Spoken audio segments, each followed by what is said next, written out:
और बड़ी खबर आपको बताएं, नए साल पर संभल हिंसा पर समाजवादी पार्टी का बड़ा प्लान। समाजवादी पार्टी का डेलीगेशन आज संभल पहुंचने वाला है। संभल हिंसा में मारे गए युवकों के परिजनों से मुलाकात करेगा। विधानसभा में नेता प्रतिपक्ष माता प्रसाद पांडे के नेतृत्व में दरअसल ये डेलीगेशन पहुंचेगा। इसमें विधान परिषद में नेता प्रतिपक्ष लाल बिहारी यादव समेत 5 सांसद, 3 विधायक शामिल होंगे। सपा डेलीगेशन को लेकर पुलिस प्रशासन अलर्ट पर है। बड़ी खबर इस वक्त की आपको बता रहे हैं। एक तरफ आप देख रहे हैं 24 नवंबर की वो तस्वीरें जब संभल में हिंसा हुई थी। इसके बाद समाजवादी पार्टी का यह कहना था कि अधिकारियों की गलती है, प्रशासन ने सही तरीके से कदम नहीं उठाए और इसी वजह से इस तरह की स्थिति पैदा हुई। लगातार सरकार पर, प्रशासन पर निशाना साधा गया। अब समाजवादी पार्टी का प्रतिनिधिमंडल जो है वो संभल पहुंचने वाला है। कोशिश पहले भी थी, अब ये प्रतिनिधिमंडल जो है वो संभल जाएगा और जो मृतक के परिजन हैं उनको सहायता राशि का चेक जो है वो देने की तैयारी यहां पर की गई है।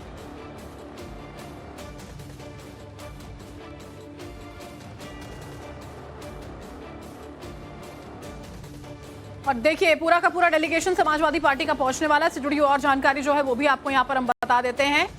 समाजवादी पार्टी के 10 मेंबर्स हैं जिनका डेलीगेशन संभल पहुंचने जा रहा है। नेता प्रतिपक्ष, 5 सांसद, 3 एमएलए, 1 एमएलसी दौरा करने के लिए वहां पहुंचेंगे। सपा डेलीगेशन का नेतृत्व जो है माता प्रसाद पांडे की ओर से किया जाना है। हिंसा में मारे गए लोगों के परिवारों से मुलाकात वो यहां पर करने वाले हैं। पीड़ित परिवारों को 5-5 लाख की आर्थिक मदद जो है वो चेक के माध्यम से यहां पर सौंपी जाएगी। 24 नवंबर को संभल हिंसा हुई थी जिसमें 5 लोगों की जान चली गई थी, उनकी मौत हो गई थी। उन्हीं के परिवारों से मुलाकात होनी है।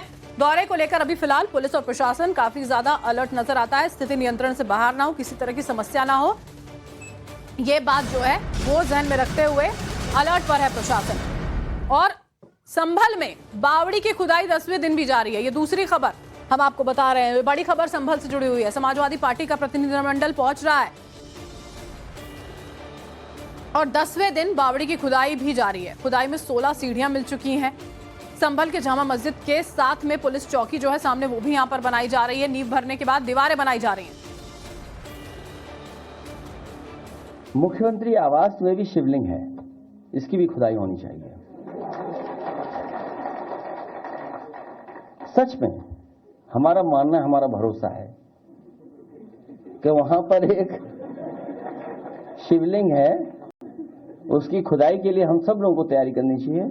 और मैं तो अपने पत्रकार साथियों से कहूंगा कि आप लोग आगे आगे चलो, हम आपके पीछे पीछे चलेंगे, क्योंकि आपको लौट ही नहीं दूंगा मैं पीछे।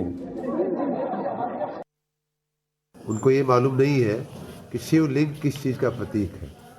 वो पूरी सृष्टि का एक लिंग स्वरूप है और वो लिंग जो है, आप अखिलेश यादव के घर की भी खुदाई करेंगे, आजम खान के भी घर की खुदाई करेंगे तो भी वो शिवलिंग वहाँ विद्यमान है। तो उनको ये ज्ञान नहीं है कि शिवलिंग और शिव की महिमा कहाँ कण कण में, जहाँ कहा जाता है ना, एक एक पत्ते में, एक एक कण कण में, एक जमीन के अंदर, पाताल में, पृथ्वी लोक में, आसमान में, हर जगह शिव है, हर जगह शिवलिंग है। शिवलिंग ही विश्व है, विश्व का आकार है और वो सब जगह अखिलेश यादव जी के घर में भी उपलब्ध है। अभिषेक हमारे साथ, हमारे संवाददाता लाइव जुड़ चुके हैं, सीधा उन्हीं का रुख कर लेते हैं। अभिषेक, बहुत सारे अपडेट संभल से सामने आ रहे हैं। सबसे पहले बात समाजवादी पार्टी के उस डेलीगेशन की करेंगे जो आज मृतकों के परिजनों से मुलाकात करने के लिए पहुंच रहा है। कितनी देर में पहुंचेगा?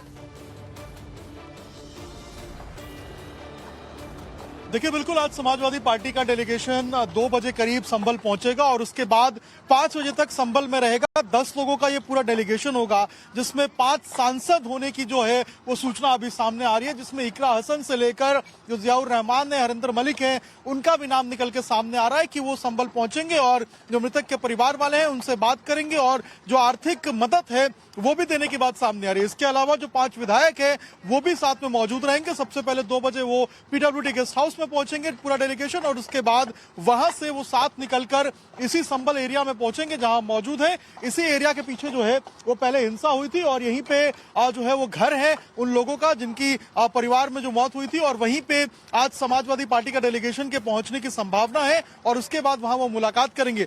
इसको लेकर सुरक्षा जो है वो चाक चौबंद कर दी गई है। पूरा प्रशासन हाई अलर्ट पे है क्योंकि हमने देखा था 24 नवंबर को जिस तरीके से हिंसा हुई थी और इस पूरे हिंसा में जो आरोपी बनाए गए थे, जो आरोपी नंबर 1 और 2 दोनों अगर हम बात करें तो एक सांसद है यहाँ के जियाउर रहमान बर्क, जिनके आ जाने की संभावना है वो यहाँ आ सकते हैं और मृतकों के परिवार से मुलाकात कर सकते हैं। और आरोपी नंबर 2 जो यहाँ के स्थानीय विधायक उनके बेटे हैं। तो आप समझिए कि इस तरीके से जो समाजवादी पार्टी का डेलीगेशन आज पहुंचेगा, तो ऐसे में सुरक्षा को लेकर कोई चूक ना हो, इसको लेकर भी प्रशासन अलर्ट है।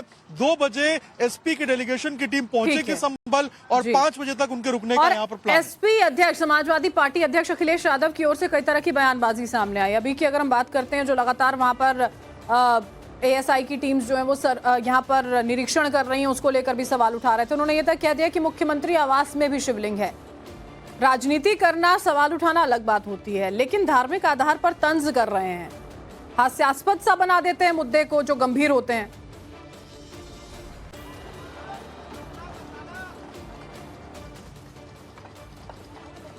देखिए, बिल्कुल कई सारी बातें, कई सारी राजनीतिक तीखा टिप्पणी जो है इस पूरे मामले को लेकर चल रही है। अगर हम बात करें जिस तरीके से 46 वर्षों बाद जो शिव मंदिर खुला था इसी संभल के क्षेत्र का, उसके बाद से ही ये पूरा मामला रोशनी में आया था। और जहां जहां पर प्रशासन की कोशिश थी कि ऐसे मंदिरों के ऊपर अतिक्रमण है या फिर जहां पर पौराणिक मंदिर हो सकते हैं वहां पर अतिक्रमण को हटाया जाए और कहीं ना कहीं जो संभल की जो प्राचीन विरासत है, आप समझिए कि संभल सतयुग से संभल का जो है उसकी महिमा बखान है हमारे ग्रंथों के अंदर। अगर सतयुग की बात करें तो वहां पे जो संभल का नाम है वो सतव्रत था, उसके अलावा पिंगल है, उसके अलावा संभल है। तो आप समझिए हर युग में संभल का बखान है। ऐसे में संभल की पुरानी धरोहर को सहेजने की कोशिश जो है वो प्रशासन की तरफ से की जा रही है। और यही कारण है कि चाहे शिव मंदिर हो, चाहे बावरी हो, अभिषेक, ये कोशिश जिस तरह बता रहे प्रशासन की ओर से की जा रही है, लेकिन ये कोशिश नागवार गुजरती है इन तमाम चेहरों को, नेताओं को, इन बयानों से समझ में आता। बने रहिएगा साथ में। संभल में पुलिस चौकी का निर्माण जो है वो तीसरे दिन भी जारी है। बड़ी खबर इस वक्त की आपको बता रहे हैं, शाही जमा मस्जिद के पास पुलिस चौकी बन रही है। 28 दिसंबर को चौकी का भूमि पूजन किया जाता है। बड़ी खबर इस वक्त की आपको बता रहे हैं, चौकी का निर्माण कार्य जो है वो यहाँ पर तेजी से किया जा रहा है। देखिए, जब भूमि पूजन हुआ था पूजा अर्चना के साथ में, विधि विधान के साथ में, उस दौरान की ये तस्वीरें आप यहाँ पर देख सकते हैं। अभिषेक भी लगातार हमारे साथ बने हुए हैं, तस्वीरें लगातार वो पहुंचा रहे हैं। अभिषेक, अभी ग्राउंड पे क्या तस्वीर है, क्योंकि निर्माण कार्य यहाँ पर चौकी का चल रहा है, इसको लेकर भी खूब सियासत हो रही थी। आपके पास मैं यहाँ पर लौटूंगी और समझेंगे हम कि अभी फिलहाल की अपडेट क्या है। एक रिपोर्ट भी जो अभिषेक ने साझा की है वो भी दिखाते हैं। संभल के शाही जामा मस्जिद के सामने चौकी बनाने का काम आज तीसरे दिन भी जारी है। उसी जगह पर हम मौजूद हैं। ये अगर देखेंगे तो शाही जामा मस्जिद है पीछे और इसके ठीक 10 कदम की दूरी पे ही यहाँ पर जो चौकी है उसका निर्माण कराया जा रहा है। और बताया जा रहा है कि इस चौकी का नाम सत्यव्रत पुलिस चौकी रखा जाएगा। यानी कि सतयुग में जो यहाँ पर संभल का नाम हुआ करता था उसी नाम का ये पूरा का पूरा चौकी होगा। और आज तीसरा दिन है जब यहाँ पर युद्ध स्तर के ऊपर जो काम है वो किया जा रहा है। अगर आप देखेंगे यहाँ पर तो जो बाउंड्री वॉल है उसको आधा तैयार कर दिया गया है और ऊपर का जो लेंटर डालने का काम है वो इसके बाद किया जाएगा। इसके साथ साथ जो पिलर्स हैं उनकी पाइलिंग भी कर दी गई है। और हमने देखा था कि पिछले 2 दिन पहले जो खुदाई हुई थी यहाँ पे, उसके बाद यहाँ पर जो मजदूर है उनको बुलाया गया था, मैनुअली खुदाई कराई गई थी। और अब यहाँ पर 10,000 से अधिक ईंटों को लगाकर ये जो बाउंड्री वॉल है इसको तैयार किया जा रहा है। प्रशासन और पुलिस की कोशिश है कि जल्द से जल्द इस बाउंड्री वॉल को तैयार किया जाए और उसके बाद जो ये पूरा लेंटर है वो यहाँ इस चौकी का दिया जाए ताकि जल्द से जल्द जो काम है वो शुरू हो जाए। यहाँ भी अगर आप देखेंगे तो जो मसाला बनाया जा रहा है बिल्डिंग में लगाने के लिए उसको ही मिक्स करने का काम किया जा रहा है और इसके अंदर जो सीमेंट और बालू है, गिट्टी है, उसका यहाँ पे इस्तेमाल किया जा रहा है। और देखिए, युद्ध स्तर के ऊपर जो चौकी बनाने का काम है वो आपको नजर आएगा और प्रशासन की कोशिश है कि जल्द से जल्द यहाँ पर चौकी बनाया जाए। लंबे समय से मांग चल रही थी यहाँ पर चौकी बनाने को लेकर और जो शांति बहाली की प्रक्रिया थी और जो लोगों में विश्वास पैदा करना था वो इस चौकी से होता, ऐसा पुलिस का मानना है। और यही कारण है कि यहाँ पर इस चौकी का निर्माण किया जा रहा है। देखना होगा कि आखिर ये चौकी कब तक बनके तैयार हो जाता है। अंकित से अभिषेक राज, टाइम्स भारत, संभल। और अभिषेक लगातार हमारे साथ लाइव जुड़े हैं। अभिषेक, आपकी रिपोर्ट भी हमने दर्शकों को दिखाई है, काम बहुत तेजी से वहां पर चल रहा है। वहां मौजूद लोगों का जो वहां पर रह रहे हैं, पूजा अर्चना करने के लिए भी कई महिलाएं पहुंच गई थी, क्या कहना है अभी जो मौजूदा हालात हैं उसे लेकर, और काम कहां तक पहुंचा, तस्वीरें भी दिखाइएगा।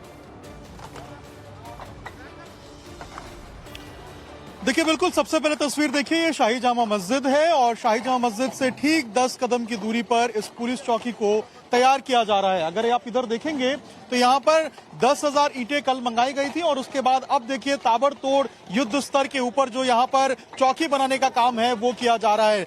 जो नई ईंटें हैं उनको मंगाया गया है और इधर अगर मैं आपको दिखाऊं तो 30 से अधिक यहाँ पर मजदूर लगाए गए हैं और दनादन जो काम है उसको शुरू किया जा रहा है। सबसे पहले ये जो बाउंड्री वॉल है चारों तरफ से, इसको कंप्लीट किया जा रहा है। ये बाउंड्री वॉल की हाइट जो है वो लगभग 8 फीट अभी कर दी गई है और इसको और ऊपर जो है वो करने की प्लानिंग की जा रही है। इसके अलावा बीच में देखिए यहाँ पिलर्स के लिए जो गड्ढे हैं वो खोद दिए गए हैं, तेजी से काम लोहे के ताकि सरिया जल्द से पिलर्स जल्द के वो लगा इसको खत्म किया जा सके। अभिषेक, आगे हम आपका रुख करेंगे, फिलहाल के लिए आपका बहुत बहुत शुक्रिया।